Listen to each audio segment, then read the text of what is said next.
시간 주시는 하나님의 말씀은 마태복음 26장 20절로 25절에 있는 말씀이 되겠습니다. 말씀을 우리가 합독하시도록 하겠습니다. 저물 때 예수께서 12 제자와 함께 앉으셨더니 저희가 먹을 때 이르시되 내가 진실로 너에게 이르노니 너희 중에 한 사람이 나를 팔리라 하시니 저희가 심히 근심하여 각각 여짜오되 주여 내니이까 대답하여 가라사대 나와 함께 그리스에 손을 넣는 그가 나를 팔리라. 인자는 자기에게 대하여 기록된 대로 가거니와 인자를 파는 그 사람에게는 화가 있으리로다. 그 사람은 차라리 나지 아니하였다면 제게 좋을 뻔하였느니라. 예수를 파는 유다가 대답하여 가로되 랍비여 내니이까 대답하시되 내가 말하였도다 하시니라. 아멘. 유명한 로마서 8장에 기록된 구원의 진리는 분명합니다. 구원은 그리스도 안에서 하나님이 은혜로 주신 것이라고 합니다. 우리의 행위에서 난 것이 아니라는 것이죠. 그러나 우리의 행위가 은혜로 주신 구원을 잃어버릴 수 있게 할 수는 있다고 합니다. 형제들아, 우리가 빚진 자로 돼 육신에게 져서 육신대로 살 것이 아니니라. 너희가 육신대로 살면 반드시 죽을 것이로되 라고 말씀합니다. 우리는 빚진 자, 곧 갚을 수 없는 은혜를 선물로 받은 자들이지만은 그러나 우리가 육신대로 살면은 그 선물과 상관없이 반드시 죽는다라고 말씀하고 있습니다. 여러분, 거듭난 자가요, 눈을 떠보니 그것은 하나님의 의와 죄가 싸우고 있는 전쟁터 한복판임을 보게 된다는 것입니다. 거기는 하나님의 법과 육신의 소욕이 충돌하고 싸우는 것이었습니다. 그래서 바울은 이 싸움터에 세워진 형제들에게 너희가 육신대로 살면 반드시 죽을 것이로되 라고 경고를 하고 있습니다. 여러분, 여기서 분명한 사실은 이 싸움의 주체가 나라는 것입니다. 주께서 대신 싸워주시고 나는 주님 뒤에 숨어 있으면 되는 싸움이 아니라고 하십니다.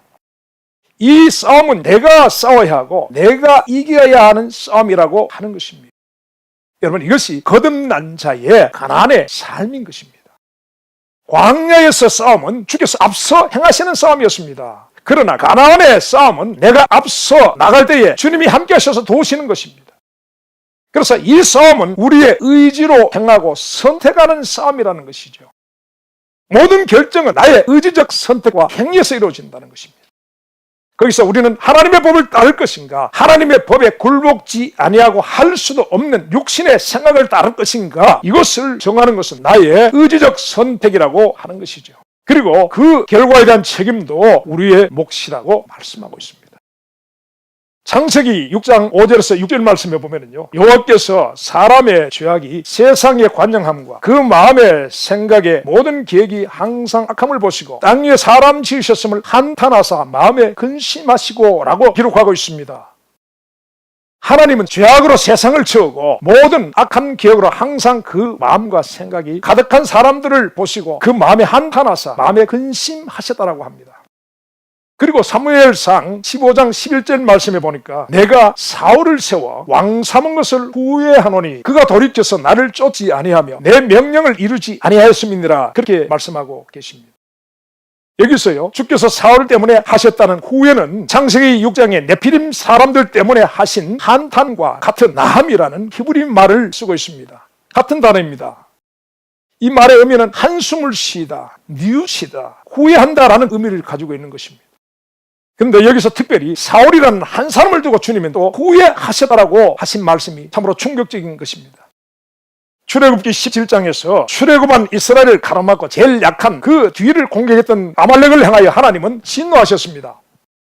그래서 출애굽기 17장 4절 말씀에 보면 여호와께서 모세에게 이르시되 이것을 책에 기록하여 기념하게 하고 여호수아의 귀에 외워 들리게 하라. 내가 아말렉을 도말하여 천하에서 기억함이 없게 하리라 하셨습니다. 그리고 이어서 16절 말씀에 가로되 여호와께서 맹세하시기를 여호와가 아말렉으로 더불어 대대로 싸우리라 하셨다 하였더라고 다시 한번 말씀하고 있습니다. 여러분, 이것은요, 만군의 하나님이 반드시 그리 하시겠다는 그 분명하신 의지를 나타내신 것입니다. 그 누구도 바꿀 수 없는 시험하신 하나님의 뜻이었습니다. 하나님이요, 그 뜻을 행하시려고 자신이 세우신 왕을 명하여 그 일을 집행하라고 하셨습니다. 사무엘상 15장 3절 말씀에 지금 가서 아말렉을 쳐서 그들의 모든 소유를 남기지 말고 진멸하되 남녀와 소아와 젖먹는 아이와 우양과 약대와 나귀를 죽이라고 명을 내리십니다. 그러나 사무엘상 15장 9절 말씀에 보면은 사울과 백성이 아각과 그 양과 소의 가장 좋은 것, 곧 기름진 것과 어린 양의 모든 좋은 것을 남기고 진멸키를 즐겨 아니하고 가치 없고 낮은 것만 진멸하니라 라고 기록하고 있습니다. 여러분, 이런 사울의 행위는 만군의 하나님의 영광과 그분의 위엄을 가렸고 그리고 그분의 의지를 가로막는 벽이었다는 것입니다. 자기의 뜻을 하나님의 뜻 위에 올려놓은 반역이었습니다. 하나님이 혼돈과 공허와 깊은 흑암만이 있는 곳을 향하여 있으라 말씀하셨을 때에 여러분, 흑암도 그 공허도 혼돈도 순종하였습니다. 그래서 아무것도 없는 곳에서 주께서 명하신 것을 그대로 드러내었었는데 동일하신 그 말씀으로 내가 아말렉을 도말하여 천하에 기억함이 없게 하리라 하시고 그리고 사울에게 가서 진멸하라고 말씀하셨지만 사울은 육신의 욕심을 쫓아 하나님의 명령을 저버렸습니다. 이런 사울을 향하여 사무엘상 15장 35절 말씀에는 여호와께서 사울로 이스라엘 왕 삼으신 것을 후회하셨다라고 하셨습니다. 여러분 어떻습니까? 우리가 이 말씀을 대할 때 우리는 충격을 받습니다. 아니, 하나님께서도 후회하시고 한탄과 근심을 하신단 말인가 라고 생각하실 것입니다. 로마서 11장 29절 말씀에 하나님의 은사와 부르심에는 후회하심이 없느니라고 하셨는데 어떻게 그럴 수가 있는가라는 의문이 생각납니다. 하나님의 후회, 여러분 과연 가능한 것인가 라는 것입니다. 모든 것을 아시고 모든 것을 하실 수가 있는 전지하시고 전능하신 그분이 사람을 지으실 때에 이미 모든 것을 다 알고 계셨을 텐데 왜 그 일이 일어난 후에 새삼스러운 일인 것처럼 근심하시고 한탄하시고 후회하셨을까라는 의문을 갖게 된다는 것입니다. 그러나 여러분, 여기서 우리가 생각해야 할 것은 이 일이 하나님이 미리 알고 계셨다, 모르고 계셨다의 문제가 아니라는 것입니다. 하나님이 모르고 계셨다가 나중에 그것이 현실로 드러남으로 후회하고 근심하신 것도 아니고 또 모든 것을 알고 계셨으면서 새삼스럽게 후회하고 근심하신 것도 아니라는 것입니다. 다만 이 말씀은요, 우리 사람의 의지와 관계된 것이라는 사실을 기억할 필요가 있습니다. 여러분, 하나님은요, 사람을 꼭두가시로 만들지 않으셨습니다. 하나님은 사람을 하나님의 형상을 따라 지정의의 인격체로 창조하셨고 그래서 사람은 하나님처럼 자신의 의지로 모든 일을 선택할 수 있는 자유의지를 가진 존재가 되게 됩니다. 하나님은 이런 당신의 형상들의 자유의지를 절대적으로 존중하십니다. 절대로 하나님은 사람의 이 의지를 간섭하시거나 제약하지 않으신다는 것입니다. 그것이 서로 악한 의지이든지 선한 의지이든지 하나님은 그 의지를 절대로 존중해 주신다는 것입니다. 하나님의 군대를 모욕하는 골리앗을 향하여 물맷돌을 들고 달려간 것은요, 전적인 소년 다윗의 자발적 의지였습니다. 하나님이 다윗의 의지를 장악하셔서 그렇게 하신 것이 아니라는 것입니다. 다만 하나님은 이 소년의 행위를 기뻐하셨습니다. 내가 다윗을 보니 내 마음에 합한 자라 말씀하십니다. 그리고 그 다윗이 우리아를 죽이고 그의 아내를 취한 범죄도 전적인 다윗의 의지로 행하여진 일이라는 것입니다. 하나님은 이 다윗의 의지에 간섭하시거나 제약을 가하신 적이 없습니다. 그러나 하나님은 다윗의 이 악한 행위에 진노하시고 봉을 내리셨습니다. 사무엘하 12장 10절 말씀에 이제 네가 나를 업신여기고 햇사람 우리아의 철을 빼앗아 네 철을 삼았은즉 칼이 네 집을 영영히 떠나지 아니하리라 말씀하십니다. 여러분 어떻습니까? 다윗은요, 이런 의지적 행위의 결과로 때로 칭송을 받기도 했고 때로 비난과 정죄를 당하기도 했습니다. 선악간의 모든 의지적 행위의 책임은 전적으로 그의 몫인 것입니다. 죄가 없는 에덴 동산에서 죄를 만들어낸 것은 아담과 하와의 자유의지에 의한 것이었습니다. 먹지 말라고 하신 하나님의 선하신 명령을 거부하고 아담과 하와가 그것을 먹으라고 떼는 악한 뱀의 말을 따른 것도 전적인 그들의 의지적 선택이었습니다. 그리고 그 선택에 따른 결과로 그들은 동산에서 쫓겨나게 됩니다. 가인이 들에서 동생 아벨을 돌로 쳐 죽인 것도 가인의 자유의지에 의한 악한 행위였습니다. 하지만 하나님은 그들의 의지적 선택을 전적으로 존중하셨습니다. 그것이 악한 의지이든 선한 의지이든 그리하십니다. 그러나 거기에 대한 책임은 반드시 물으시는 것이죠. 하나님의 뜻은 분명한 것입니다. 너희가 육신대로 살면 반드시 죽을 것이로되 영으로서 몸의 행실을 죽이면 살리라 인 것입니다. 이것은 그리스도 아니나 그리스도 밖에나 동일한 것입니다. 창세기에 네피림 시대에 내려진 홍수 심판은 전적인 그들의 악한 의지에 따른 결과입니다. 그 시대에 각 사람들이 육신대로 살아감으로써 만들어진 결과라는 것입니다.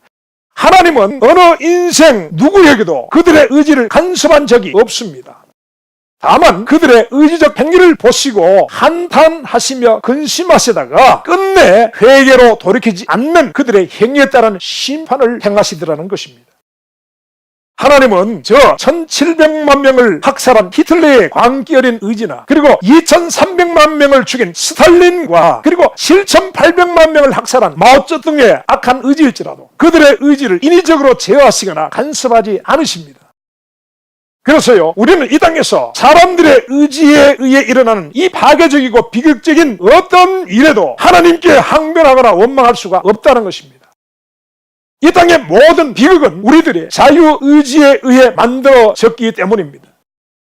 그래서 창세기 6장 6절에 하나님의 한탄과 근심은 이런 사람들의 악한 의지를 지켜보시는 하나님의 마음의 어떠하심을 나타내는 말씀이라는 것입니다. 여호수아 24장 14절에서 15절 말씀이야. 그러므로 이제는 여호와를 경외하라. 성실과 진정으로 그를 섬길 것이라. 너희의 열조가 강 저편과 애굽에서 섬기던 신들을 제하여 버리라. 만일 여호와를 섬기는 것이 너에게 좋지 않게 보이거든 너희 열조가 강 저편에서 섬기던 신이든지 혹 너희의 거하는 땅 아모리 사람의 신이든지 너희 섬길 자를 오늘날 택하라. 오직 나와 내 집은 여호와를 섬기겠노라. 여호수아가 백성들이 한 말입니다. 여러분, 사람은 자신의 의지로 하나님을 선택할 수도 있고 아니면 잡다한 이방신을 섬길 수도 있습니다. 하나님은 사람들의 이런 선택을 존중해 주시겠다고 하시는 것입니다. 그리고 그 결과에 대한 책임도 그 사람에게 물으신다는 것입니다. 히브리서 9장 27절 말씀에 한 번 죽는 것은 사람에게 정한 것이요 그 후에는 심판이 있으리니 라고 했습니다. 로마서 3장 19절 말씀에 이는 모든 입을 막고 온 세상으로 하나님의 심판 아래 있게 하려 하심이라 그렇게 말씀하고 있습니다. 여러분, 모든 사람은 반드시 죽습니다. 그리고 그 죽음 이후에는 반드시 심판이 있다라고 말씀하고 있습니다. 이 심판은 바로 모든 인생들이 이 땅에서 행한 자유의지에 대한 심판인 것입니다. 근데 여러분, 만약에 사람이 살 동안에 그 사람의 자유의지를 하나님이 건드리시거나 간섭을 하셨다면 사람이 받을 심판은 존재하지 않습니다. 꼭 각시나 로봇처럼 사람이 그렇게 살았다면 의지가 되었던 그 사람이 져야 할 책임이 없기 때문인 것입니다. 모든 책임은 그 사람의 의지를 장악하셨던 하나님께 있게 될 것입니다. 그러나 여러분, 하나님은요 결코 사람의 의지를 만진 적이 없다는 것입니다. 그래서 온 세상은 하나님의 심판 아래 있게 된 것입니다. 이런 하나님의 심판을 두려워하지 않고 육신과 죄와 마귀를 따라가기를 선택하는 인생들을 보시며 하나님은 한탄하시고 후회하신다라는 것입니다. 오늘 말씀에 그 사람은 차라리 나지 않아야 되면 제게 좋을 뻔하였느니라 라고 그리스도께 정죄를 받은 사람이 있습니다. 이 사람에 대한 주님의 반응은요 후회하심도 아닙니다. 한탄하심도 아니었습니다. 그 존재가 당할 심판의 어떠함에 대하여서 그분은 진노를 넘어서 도리어 연민에 가까운 주님의 마음을 나타내고 있는 것입니다. 이 사람이 바로 가룟 유다입니다. 가룟 유다는 그리스도의 사도로 부르심을 받은 12 제자 중에 하나요. 3년을 하나님의 복음과 하늘의 진리를 배웠던 사람입니다. 그가 70인의 하나로 파송되었을 때 그는 기사와 이적을 행했던 사람입니다. 그리고 그는 계산에 아주 밝아서 재정을 맡았고 북쪽 갈리 출신의 다른 제자들과는 다르게 예루살렘 지역 출신으로 제대로 된 교육을 받은 사람으로 알려져 있습니다. 그런 그가요 은 30에 자신의 스승이요 구원자시요 하나님이신 그분을 배신하고 죽음에 팔아 넘겼다라고 하는 것입니다. 여러분, 이 은 30은 출애굽기 21장 32절 말씀에 소가 어느 집 노예를 들이받아 죽게 했을 때에 그 소 주인이 죽은 노예의 주인에게 배상하는 액수입니다. 이 가룟 유다는 자신의 스승이며 하나님의 아들이신 예수 그리스도의 값어치를 소에 바쳐 죽은 노예 하나 정도로 계산하고 돈을 주겠다라는 사내들인 공회의 계산에 동의를 했습니다. 그는 은 30을 받고 그리스도를 그들의 손에 넘겨주었습니다. 가룟 유다는 이 일로 인하여서 스가랴 11장 12절 말씀에 내가 그들에게 이르되 너희가 좋게 여기거든 내 고가를 내게 주고 그렇지 아니하거든 말라. 그들이 곧 은 30을 따라서 내 고가를 삼은지라 라고 하신 말씀을 성취시키는 악한 역할을 하게 됩니다. 그리스도께서는 성경에 미리 예언된 대로 그분은 십자가의 길을 가시게 되지만은 그러나 그분을 은 30에 팔아넘기는 자는 누구라고 정해져 있는 것이 아니라는 사실입니다. 누군가는 반드시 그 악역을 하게 되겠지만은 원래부터 가룟 유다가 그 일을 행하도록 정해져 있었던 것이 아니라는 것입니다. 여러분, 만약에 가룟 유다가 이 악역을 하기 위하여 만들어진 사람이라면은 가룟 유다가 받을 심판도 없을 것이고 주께서 그를 향하여 차라리 태어나지 않았다면 제게 좋을 뻔하였느니라 라는 말씀도 하지 않으셨을 것입니다. 주께서 그런 용도로 지으시지 않으셨다라고 말씀하고 있는 것입니다. 이런 일은 전적으로 그의 의지적 선택에 의한 것이라는 의미를 담고 있는 것입니다. 인류 역사 가운데 사람에게 주어진 가장 영광스러운 기회, 그래서 하늘에서 보장되어 있는 12보좌에 앉을 수 있는 그리스도의 12사도의 자리를 스스로 박차고 저주의 가장 밑바닥으로 내려간 인물, 이 가룟 유다를 우리는 어떻게 이해해야 할까요? 왜? 라는 생각을 하게 됩니다. 그는 무슨 이유로 이 엄청난 짓을 두렵지 않게 행하게 된 것일까요? 돈 때문에요? 물론 성경에는 가룟 유다가 돈을 탐했던 자라고 했습니다만 만약 돈을 위하여 그랬다면 계산에 밝은 그가 겨우 은 30에 그리스도를 팔았을까요? 만약에 그랬다면 그는 가능한 많은 재물을 받아냈을 것입니다. 우리나라를 일본에 팔아먹은 신일파들은 엄청난 재물을 받아 챙겼습니다. 지위를 받았고 재물을 받았습니다. 그리고 그들의 후손은 지금도 어마어마한 땅을 물려받아서 떵떵거리고 살고 있습니다. 그렇다면 예수를 죽이려는 마귀가 가룟 유다 속에 들어갔기 때문에 그랬을까요? 요한복음 13장 27절 말씀에 마귀가 그 속에 들어갔다고 기록하고 있습니다. 그러나 여러분, 가룟 유다는요 마귀를 핑계댈 수가 없습니다.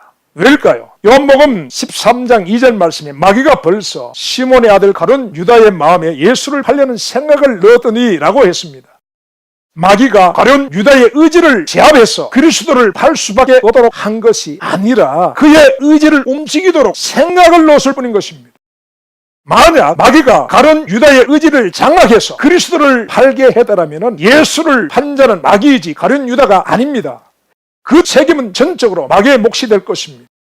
그렇다고 제가 여기서 마귀의 책임이 없다라고 말씀드리는 것은 아닙니다. 다만 마귀를 핑계댈 수 없다라고 말씀드리는 것입니다. 에덴 동산에서 하와에게 선악과를 따먹고 씹하는 생각을 불어넣은 것은 마귀였습니다. 하와는 마귀의 생각을 받아들여 자신의 의지를 사용하여서 선악과를 따먹었습니다. 이 일의 주체적인 책임은 자신의 의지로 선악과를 따먹은 하와의 몫인 것입니다. 그리고 그 생각을 불어넣은 마귀도 하나님께로부터 저주를 받게 되지만은 하와는 선악과를 먹은 일을 마귀를 핑계댈 수가 없다는 것입니다. 여러분, 우리의 생각은 우리 안에 있는 마음이 외부와 연결된 통로입니다. 그래서 우리 외부에 있는 선한 일들과 악한 일들을 포함한 모든 정보가 이 생각을 통하여 우리 마음에 들어오게 됩니다. 이때에 우리의 마음은 그것들을 취하여 마음에 원하는 것을 행하고자 우리의 의지를 사용하는 것입니다. 그 의지를 움직이는 마음이 곧 나인 것입니다. 그런데 우리가 쏟고 있는 것이 우리 마음에 일어나는 자단 이 생각이 모두가 내가 만들어낸 것이라고 믿는 것입니다. 하지만 우리 안에 구름처럼 일어나는 생각 가운데 내 것이 아닌 것이 많습니다. 마귀가 불어넣는 허망하고 더러운 욕심이 있고 그리고 사람들의 괴술과 간사 유혹의 풍조가 있습니다. 그러나 이런 생각을 받아들여서 의지를 사용하기를 결정한 것은 나입니다. 그리고 그 의지로 행한 일의 결과는 전적으로 나의 몫인 것입니다. 이런 가룟 유다의 마음에 마귀와 함께 예수를 팔 생각이 들어왔다고 했습니다. 그 순간 가룟 유다는 마귀의 생각을 자신의 마음으로 받아들여서 자신의 의지로 이 일을 행했다는 것입니다. 알려진 바로는 이 가룟 유다는 열심당원했다고 합니다. 헤롯 당이라고 하고 시카리 당, 혁명당이라고 부르는 로마 제국의 통치에 무력으로 맞서는 유대 종교와 민족주의 정치 집단의 일원이었습니다. 이들은 로마의 우상 숭배와 세금 징수에 반대하여 유대 율법과 고유의 풍습을 수호하고자 하는 사람들입니다. 가룟시라는 이 말은 시카리우스라는 말인데요, 곧 무장한 자라는 말입니다. 이 말처럼 그들은 당금을 품에 숨겨다니면서 자신들의 신념에 반대되는 자들을 암살하는 그런 집단의 일원이 바로 가룟 유다였습니다. 여러분, 그들은요, 죽기를 무서워하는 사람들이 아니었습니다. 그들에 관한 유명한 이야기가 있는데요, 주 70년경 마사다 요새에서 로마 군대와 수년을 버티며 싸우다가 최후의 스스로 옥새한 967명이 있었습니다. 그들이 바로 이 열심당원들이었습니다. 그들은요, 적들의 손에 결코 노예가 될 수 없다라고 자신들의 아내와 자식을 자신들의 손으로 먼저 보내고, 그리고 장렬한 최후를 스스로 결정했던 사람들입니다.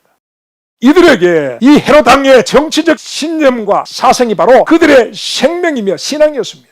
그런 열심당원 중 한 사람인 가룟 유다가 그리스도의 제자로 부르심을 받게 된 것인데요, 여러분, 사상과 신념은 종교와도 같습니다. 특별히 이 가룟 유다는 이런 사상과 신념을 가지고 그리스도의 부르심에 응하였던 사람이라는 것입니다. 그의 목적은 예수 그리스도를 따름이 아니었습니다. 그리스도를 통하여 자신의 신념을 성취하기 위함이었다는 것입니다. 그리스도는 기득권 출신 아니었습니다. 갈릴리 목수 출신이었습니다. 그리고 특별한 신적인 능력으로 수많은 이적과 기적을 행함으로써 수많은 사람들이 따르는 젊은 지도자였다는 것입니다. 가룟 유다의 눈에는 예수라는 분은 자신들의 헤롯 왕의 이념을 이루는데 너무나 잘 맞는 인물이었다는 것입니다. 그래서 그는 그리스도 곁에서 그분이 이루실 해방과 혁명을 기대하면서 그 때를 기다린 사람이었다고 할 수 있습니다. 근데 여러분, 그랬던 청년 랍비 예수께서 가이사의 것은 가이사에게라고 하면서 자신들이 죽음으로 저항하는 로마에 세 바치는 것을 허용하는, 참으로 용납할 수 없는 말씀을 하는 것을 듣게 됩니다. 그리고 300데나론이나 하는 값비싼 향료를 그 랍비의 머리에 부으려는 여인의 어리석은 행위를 그가 꺼주면서 그것을 팔아서 가난한 자들에게 나누어 주자라고 했지만, 랍비는 자신의 말을 막고 도리어 그 여인의 행위를 칭찬하고 용납하는 그런 모습을 대하게 됩니다. 그런 그 랍비의 모습 속에서 자신의 목적과 그리스도의 목적이 다름을 느끼고는 절망을 하게 되었다는 것이죠.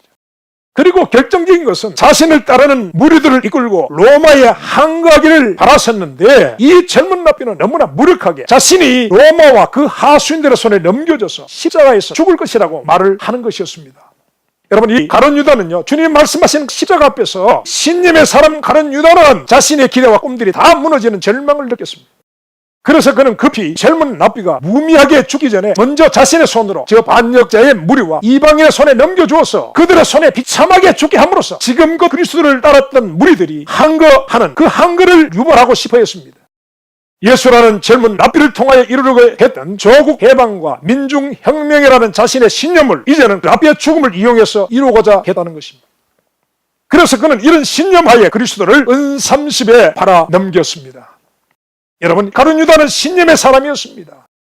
결코 그리스도와 함께했던 3년의 시간이 그의 사상적 신념을 바꾸지 못했습니다. 하늘의 진리를 가르치는 주의 말씀도, 죽은 자를 살리시는 주의 능력도, 오병이어의 표적도, 무리를 얻는 기적도 가룟 유다의 가상적 신념을 바꿔놓지 못했다는 것입니다. 그의 속에는 헤롯 당원으로서 신념이 자리 잡고 있었기에 다른 그 어느 것도 들어갈 수가 없는 것이었습니다. 이미 그의 신념이 그의 마음과 의지를 지배하고 있었다는 사실인 것입니다. 여러분, 우리는요, 예수께서 그리스도이심을 믿는 자들입니다. 곧 그리스도를 신앙한다는 말입니다. 그런데 여러분, 이 신앙에는요, 모조품이 하나 있습니다. 이것을 우리는 신념이라고 부릅니다. 그리스도를 따르기는 따르는데 신앙이 아닌 신앙의 유사품인 신념으로 따르는 자들이 있다는 것입니다. 가룟 유다처럼 말입니다. 그렇다면 여러분, 신앙은 무엇이고 신념은 또 무엇입니까? 신앙은 하늘의 부르심을 받은 자들에게 주신 하늘의 은사입니다. 그래서 이 신앙의 뿌리는 하늘에 있습니다. 그래서 신앙의 사람들은 잠시 이 땅을 살지만 영원한 하늘의 일들을 사모하고 하늘의 삶을 추구합니다. 그러나 신념은 사람에게서 났습니다. 부인되지 않는 자에서 나온 것입니다. 땅에 속한 것이라는 것입니다. 그래서 당연히 이 신념의 뿌리는 하나님 없는 사람의 육신의 자아에 있습니다. 이 육신에서 나오는 생각, 곧 신념은 하나님의 법에 굴복지 아니하고 할 수도 없는 것이라는 것입니다. 근데 여러분, 문제는 이 신앙이나 신념의 외형이 비슷하여서 분별하기가 쉽지 않다는 것입니다. 신앙에도 역사가 있고 신념에도 역사가 일어납니다. 그리고 둘 다 그리스도를 따른다라고 합니다. 그러나 분명 다른 것이 있습니다. 이것을 분별하는 법이 있습니다. 그것이 무엇일까요? 그것은 열매입니다. 가장 확실한 것입니다. 하늘에 뿌리를 둔 신앙에는요, 하늘의 열매가 열립니다. 성령의 열매들인 것입니다. 그러나 신념의 열매는 육신의 열매들입니다. 이 땅에 속한 것으로 이 땅과 함께 썩어지는 것들입니다. 성경은 열매로 그 나무를 안다고 하셨습니다. 이 열매는 각 사람의 뿌리가 어디에 박혀 있는지를 알 수 있는 절대적 기준입니다. 좋은 나무에서 나쁜 열매를 맺을 수가 없고 나쁜 나무에서 좋은 열매를 맺을 수가 없습니다. 하늘의 뿌리에서 땅의 열매가 맺힐 수가 없습니다. 땅의 뿌리에서 하늘의 열매를 맺을 수가 없는 것입니다. 여러분, 신념의 주인공은 바로 자신의 자아입니다. 이 자아의 속성은 자기 목적, 자기 욕망, 자기를 추구합니다. 철저히 이기적이고 자기 중심적입니다. 하나님도 그 안에서 주인공이 됐을 수가 없습니다. 오직 땅에 속한 자기인 것입니다. 그러나 신앙에는요, 그리스도를 위하여 자기 희생과 자기 부인이 다르지만 신념은 자기 목적을 위하여는 타인의 희생과 타인을 이용하는 어떤 방법도 정당화되고 용납되는 것이라는 것입니다. 누구를 이용하고 누구를 희생시키더라도 목적만 이루면 그것이 선이라고 생각한다는 것입니다. 가룟 유다에게 있어서는 자기 목적을 이루기 위한 이용물과 희생양이 사람이든 하나님의 아들 그리스도이든지 상관이 없는 것입니다. 자신의 목적만 이루면 되는 것입니다. 그리스도의 제자들이 그리스도를 부른 호칭은 주여이었습니다. 주님이었습니다. 그런데 오늘 말씀 25절에 보면은 가룟 유다가 그리스도를 부른 호칭이 있었습니다. 여러분, 그것이 무엇입니까? 랍비어였습니다. 여러분, 그에게 있어서 그리스도는 랍비는 될 수 있어도 주는 될 수가 없는 것입니다. 가룟 유다에게 있어 주는 자신의 신념이었기 때문이었습니다. 이 유다가 나중에 스승을 판 것을 후회했지만 그러나 그는 결코 회개하지는 않았습니다. 가룟 유다는 끝내 변화되지 않았고 그는 그의 비참한 결말을 우리가 잘 알고 있습니다. 그는 차라리 태어나지 않은 것이 제게 좋을 뻔하였느니라 주님이 하신 말씀 그대로인 것입니다. 그는 창조가 쏟아지는 비참한 죽음과 영원한 어둠, 하멜의 가장 깊은 바닥으로 내려가게 되었습니다. 여러분, 두려운 일인 것입니다. 근데 여러분, 오늘 4대 교회 같은 시대를 살아간 우리는 여기서 더욱 두려워해야 합니다. 오늘 수많은 사람들이 그리스도를 믿고 따른다고 하지만은 그리스도를 통하여 자기 목적을 이루고 자기 욕심을 채우려는 사람들로 가득하다는 것입니다. 이 시대에 있는 가룟 유다보다도 더 저급한 현대의 가룟 유다인들인 것입니다. 그들이 원하는 것은 신앙이 아닙니다. 자기의 자아의 욕심으로 만들어진 신념을 이루고자 하는 사람들인 것입니다. 그리스도를 따르는 목적이 예수 그리스도 자체를 얻고자 함이 아니라 이 땅에서의 성공과 부귀와 영화를 누리다가는 죽어서는 천국이라는 복락의 장소로 가서 더 큰 영화를 원없이 누리기 위한 것이라고 한다면 가룟 유다와 다를 바가 없다는 사실입니다. 그들의 의지적인 선택은 그리스도가 아닙니다. 육체의 욕심인 것입니다. 웅장하고 화려한 건물을 짓고 그 안에 수많은 사람들을 불러 모아도 그 목적이 자기의 성공과 명예를 위한 것이라면 그것은 육체의 욕심을 따르는 것입니다. 견들과의 관계를 이용하여 이익을 취하고 자기의 뜻을 채우고자 파랑을 만들고 다툼을 만들어내는 자들, 그들의 주는 그리스도가 아닙니다. 자신의 배요, 자신의 육신의 욕심을 따라 사는 자들이라는 것입니다. 만약에 자신들이 원하는 목적을 그리스도를 통하여 이룰 수가 없다고 생각하면 그들은 언제든지 그리스도께 등을 돌리고 그리스도를 팔아넘길 가룟 유다들인 것입니다. 여러분, 이 시대의 가룟 유다들은 주님의 이 말씀을 들어야 합니다. 그는 차라리 태어나지 않는 것이 제게 좋을 뻔하였느니라. 그리고 바울의 경고도 들어야 합니다. 너희가 육신대로 살면 반드시 죽을 것이로되. 여러분, 문제는요, 이 가룟 유다가 바로 저일수이고 여러분일 수가 있다는 사실입니다. 나는 아니야 라고 말씀하는 분이 있습니까? 여러분, 조심하십시오.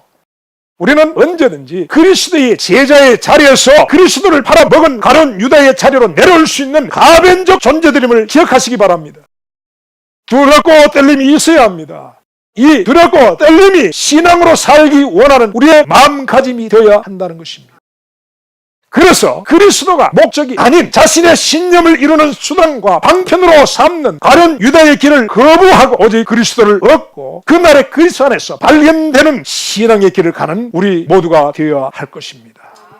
기도하시겠습니다. 주님, 잠시 주를 부인하는 자리에 들어갔었지만 그러나 영혼을 깨우는 다구름 소리에 황급히 회개의 자리로 돌아왔던 베드로를 기억하는 우리가 되게 하여 주옵소서. 그래서 하멜로 달려간 가련 유다의 신념적 후회가 아닌 우리의 신앙의 회복을 위한 베드로의 회개를 붙잡는 우리 모두가 되게 하여 주옵소서. 예수님의 이름으로 기도하옵나이다. 아멘.